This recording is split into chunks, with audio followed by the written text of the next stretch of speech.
Hello. Hello. Today we're going to be reading a book called My Treasury of Fairy Tales. In this book, there are a lot of stories we can read, but today we're going to read Cinderella.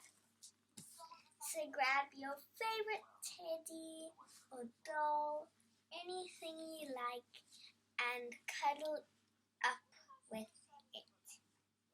Let's get started.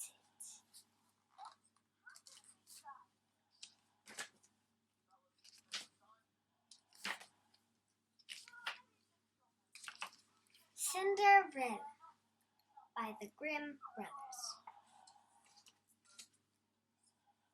Once upon a time there was a pretty young girl who lived alone with her father, as sadly the girl's mother had died when she was a baby. As the years passed, her father decided she needed a mother, so he got married again.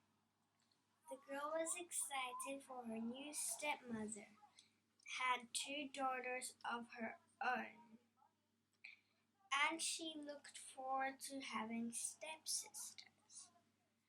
But the stepmother was unkind. The stepsisters were mean. The girl who was a gentle, happy child, did her best to get along with them anyways. Then, one day, the girl's stepmother said to her, "You must help to do the housework." So every day the girl got up at dawn to cook and clean and wash and sew for her stepmother and stepsisters. Soon the girl's pretty clothes were in rags and tears, and she was not allowed any new ones. Not long after, her stepmother said to the girl, "Since you spend so much time in the kitchen, you can sleep beside the fire." So every night she curled up to sleep beside the fire. Soon her clothes and hair were so gray with ash and cinders that everyone called her Cinderella.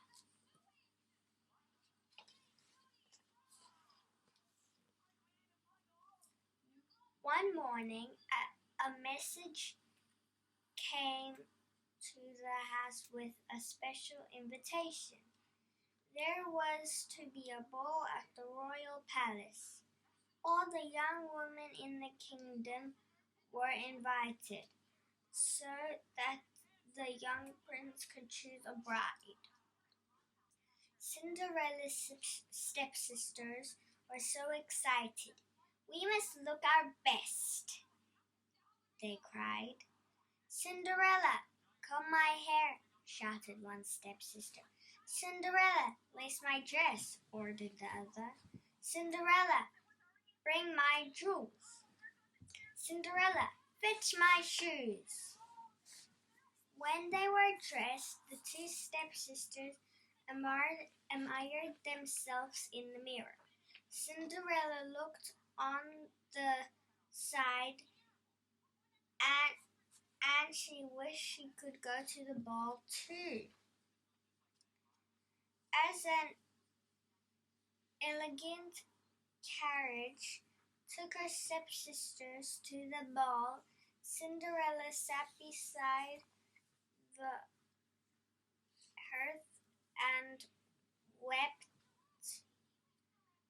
"How I wish I could go to the ball," she cried. Suddenly a strange light fled in the room. "Dry your tears, my dear," said a gentle voice. Cinderella looked up. A silvery gold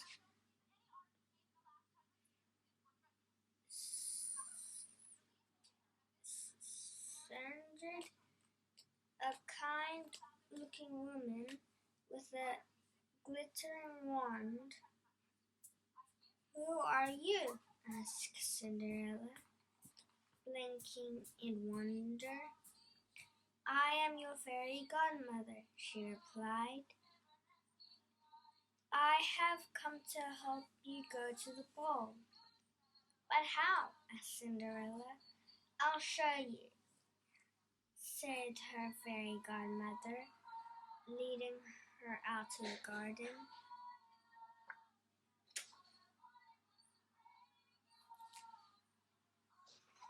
"Find me a big pumpkin, 6 white mice, 6 frogs, and a rat," said the godmother. Cinderella found everything as quickly as she could. The fairy godmother tapped the pumpkin with her wand. Before Cinderella's eyes, the pumpkin changed into a magnificent golden carriage.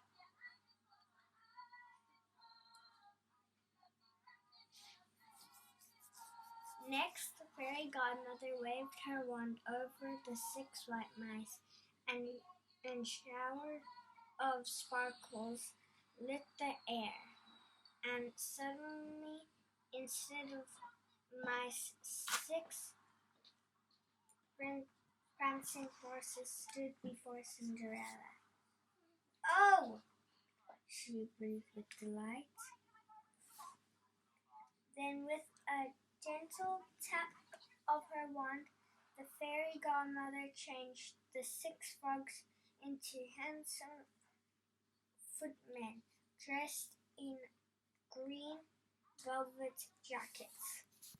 One more tap, and the rat becomes a smart coachman.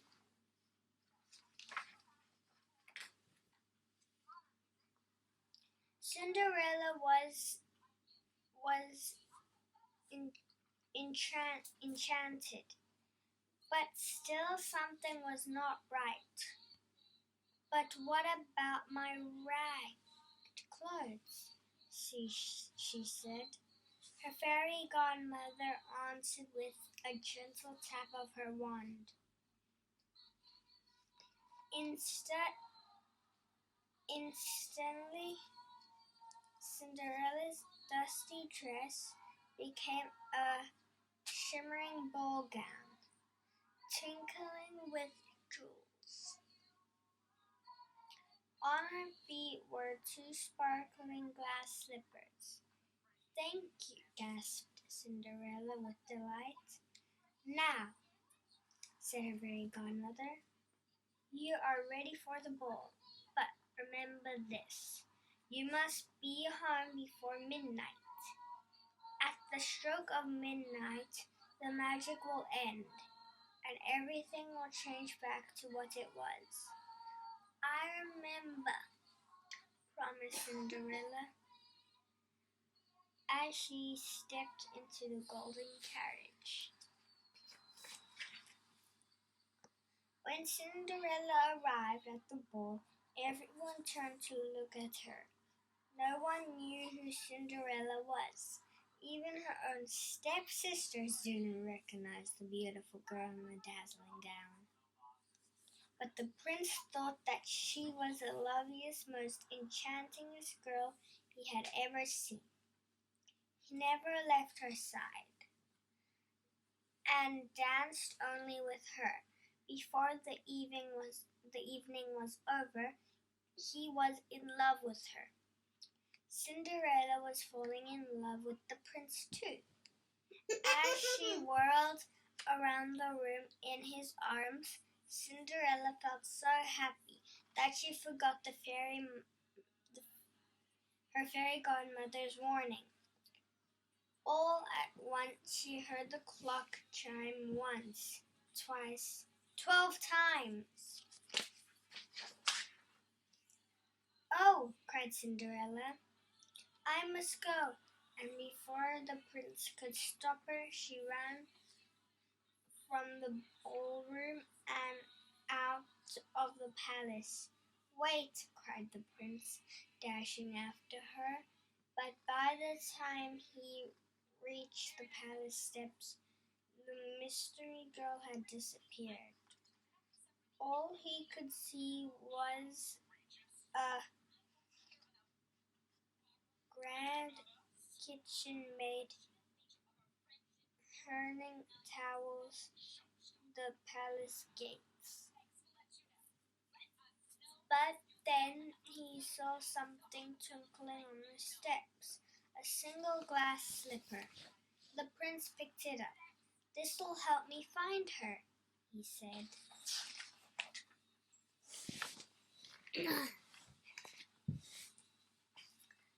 The next morning, the prince made an announcement.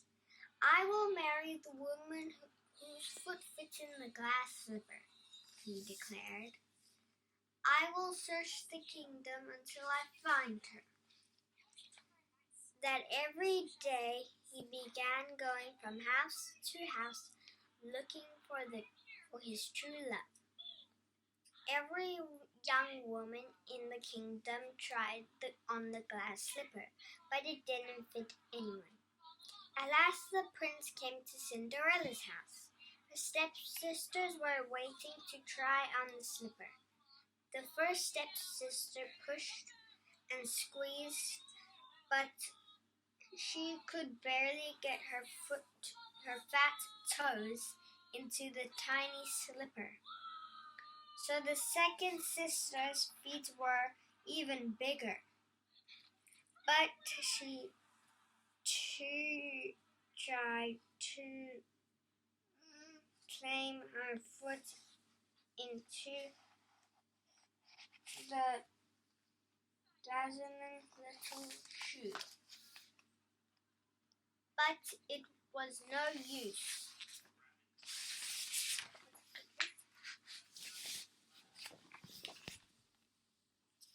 The prince was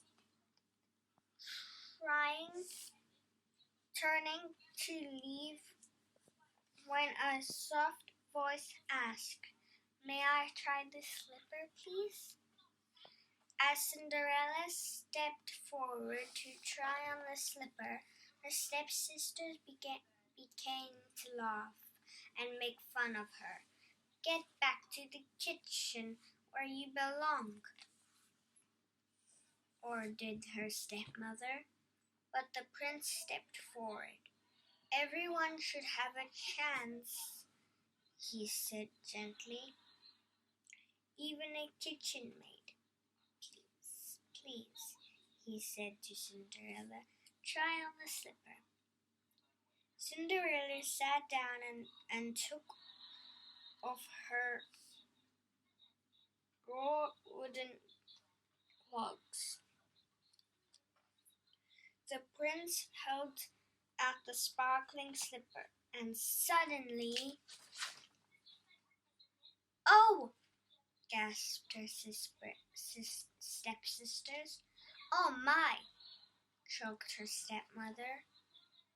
For of course Cinderella's delight foot fitted into the slipper perfectly.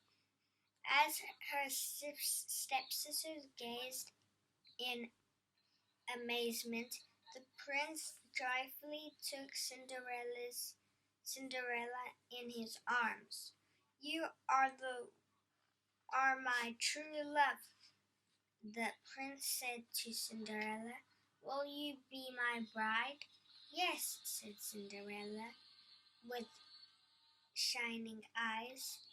Her stepsisters and stepmother were still trembling with shock as they watched Cinderella ride off to the palace in the prince's own carriage. Cinderella and the prince were soon married, and because Cinderella was good and kind, she invited her stepsisters and stepmother to the wedding. They were never unkind again, and Cinderella and the prince lived happily ever after. The end.